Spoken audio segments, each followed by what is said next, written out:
নমস্কার বন্ধুরা, সাহেবটেক ইউটিউব চ্যানেলের পক্ষ থেকে আপনাদের সবাইকে স্বাগত। তো বন্ধুরা, পিএম কিষাণ সম্মান নিধি যোজনায় কিন্তু একটা গুরুত্বপূর্ণ আপডেট নিয়ে এসেছি। আপনাদের কিন্তু দশম কিস্তির টাকা খুব শীঘ্রই আসতে চলেছে 15ই ডিসেম্বর, যেটা সম্ভাব্য ডেট কিন্তু কেন্দ্র সরকারের তরফ থেকে জানানো হচ্ছে যে আপনাদের কিন্তু 15ই ডিসেম্বরের মধ্যে টাকা দেওয়া হতে পারে, দশম কিস্তির টাকা।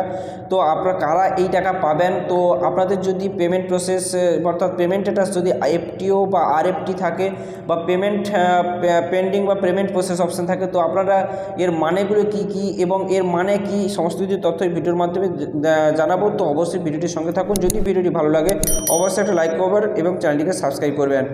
তো বন্ধুরা, আপনাদের যদি পিএম কিষাণ যে পেমেন্ট স্ট্যাটাসে যদি এরকম অপশান থাকে যে FTO is generated and pending confirmation is pending, এছাড়া যদি আপনাদের থাকে যে RFT sign by approval by state, তো আপনাদের এগুলো মানে কি, অর্থাৎ আপনারা কীভাবে বুঝতে পারবেন যে আপনাদের অ্যাকাউন্টে টাকা ঢুকতে চলেছে এবং কবে ঢুকতে চলেছে, সমস্ত তথ্য কিন্তু আমি আপনাদেরকে এই পোর্টালের মাধ্যমে কিন্তু আপনাদেরকে আমি দেখিয়ে দিচ্ছি। তো পিএম কিষাণ যে ভিজিবল আরএফটি আর এফটিও স্ট্যাটাস, তো এর সুবিধাগুলি মানে সুবিধাভোগী যে অবস্থা বা এটার মানে কি আমি কিন্তু বলে দিচ্ছি। তো এখানে বলা হচ্ছে যে পিএম কিষাণ যোজনায় সম্মানিত যোজনায় দশম কিস্তি টাকা আসতে চলেছে। এখন আপনার অ্যাকাউন্টে টাকা আসছে কি না তা জানার জন্য খুবই গুরুত্বপূর্ণ। তো এখানে উল্লেখিত পদক্ষেপগুলি অনুসরণ করে আপনি সহজেই আপনার স্থিতি পরীক্ষা করতে পারেন।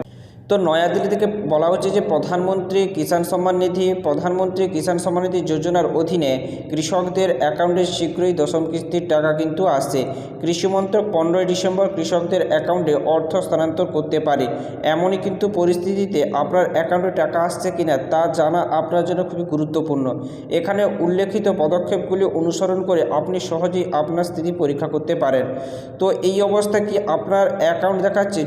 যদি আপনার স্ট্যাটাসে এফটিও জেনারেটেড এবং পেমেন্ট কনফার্মেশন পেন্ডিং লেখা থাকে, তাহলে এর মানে হলো যে সরকার আপনার দেওয়া তথ্য নিশ্চিত করেছে, অর্থাৎ এখন শীঘ্রই আপনার অ্যাকাউন্টে টাকা স্থানান্তর করা হবে। অর্থাৎ আপনার যে তথ্যগুলো পাঠিয়েছেন এটা কিন্তু কেন্দ্র সরকারের তরফ থেকে কিন্তু ভেরিফিকেশান করে নেওয়া হয়েছে এবং এটা কিন্তু শীঘ্রই আপনার অ্যাকাউন্টে কিন্তু টাকা ট্রান্সফার করা হবে। এখানে কিন্তু বলা হয়েছে, অর্থাৎ আপনার যদি FTO generated payment confirmation pending লেখা থাকে, আর যদি আপনাদের আরএফটি অর্থাৎ স্ট্যাটাসে যদি পেমেন্ট স্ট্যাটাসে যদি আরএফটি স্বাক্ষরিত রাজ্য সরকারের যদি লেখা থাকে, তাহলে কিন্তু এর অর্থ হচ্ছে হস্তান্তরের অনুরোধ, অর্থাৎ আপনার দেওয়া তথ্য যাচাই করা হয়েছে, এখন এটি ভবিষ্যতের জন্য স্থানান্তর করা হয়েছে, অর্থাৎ কিছুক্ষণের জন্য। তবে দশম কিস্তি অর্থাৎ 2000 টাকার একটি কিস্তি অবশ্যই আপনার অ্যাকাউন্টে আসবে।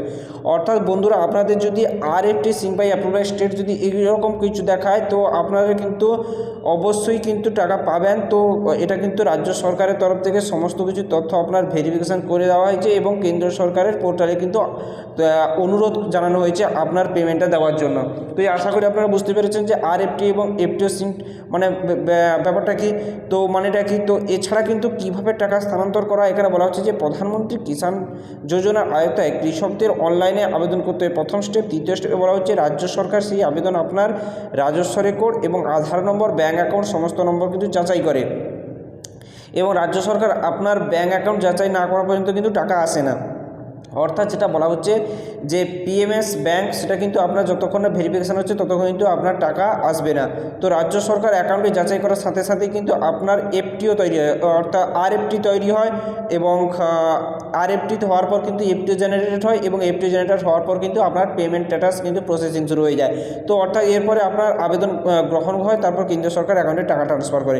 তো বুঝতে পারছেন এই প্রসেসটা এরকমই হয়ে থাকে। প্রথমে কিন্তু আপনাদের যে যদি আপনারা অনলাইনে বা অফলাইনে আবেদন করে থাকেন, তবে কিন্তু আপনাদেরকে আগে আধার ভেরিফিকেশান করা হবে, তারপর কিন্তু আপনাদের যে ব্যাঙ্ক ভেরিফিকেশান অর্থাৎ পিএমএস যে ব্যাঙ্ক, সেটা কিন্তু আপনাদের ভেরিফিকেশান করা হবে।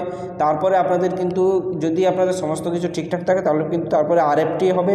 আরএফটি অর্থাৎ হচ্ছে রাজ্য সরকার আপনাদের ভেরিফিকেশান সমস্ত কিছু তথ্য করে কিন্তু আপনাদের পাঠাবে, অনুরোধ জানাবে কেন্দ্র সরকারের তরফ থেকে।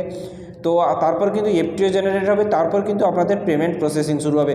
তো এই হচ্ছে প্রসেস। তো এখন কিন্তু আপনারা দশম কিস্তির টাকা পেতে আপনাদের কোন পর্যায়ে আপনাদের, অর্থাৎ আপনাদের কোন পেমেন্ট স্ট্যাটাস দেখাচ্ছে অবশ্যই কমেন্ট করে জানাবেন। আর যদি ভিডিওটি ভালো লাগে অবশ্যই একটা লাইক করবেন এবং চ্যানেলটিকে সাবস্ক্রাইব করবেন।